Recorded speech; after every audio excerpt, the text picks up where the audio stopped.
السلام عليكم ورحمة الله وبركاته، تحياتي لكم يا شباب. طبعا السؤال الذي محير مواقع الشعب اليمني: ليش سبب صدور حكم الإعدام على غالب القاضي؟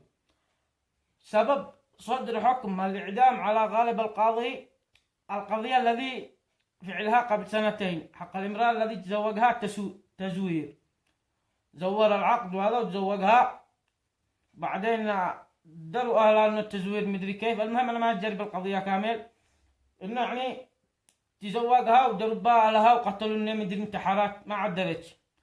المهم هذه القضية الذي خلتهم يحكموا عليه بالإعدام، والقضية الذي انتشرت الآن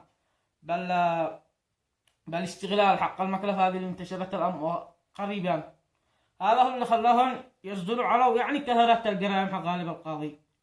غالب القاضي مشهور بريء، فعل يعني معه بلاوي ملأها.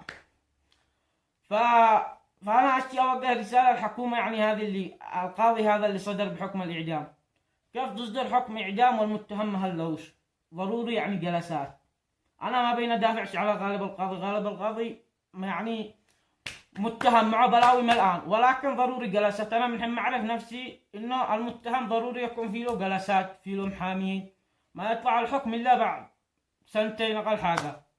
فكيف تصدروا صدر حكم إعدام والمتهم مهلوش؟ غالب القاضي الآن يعلم الله فينه. وليش ما تمسكوا غالب القاضي؟ ضروري يعني يكون في جلسات. ليش ما تصدروا حكم إعدام بحق اللي اغتصب الطفلة قنات؟ هذاك اغتصب بنت عمره 9 سنين وما طلعتنش الحكم.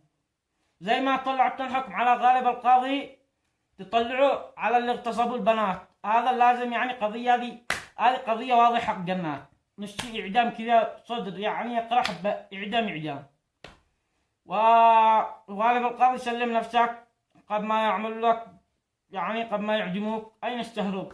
خبرك قدوا بس الشعب اليمني كله، قد الشعب اليمني كله داريبه. سلم نفسك، دافع على نفسك، خرج واصدروا حكم، يعني خلوكم عادلين. حكم الله على الناس كامل.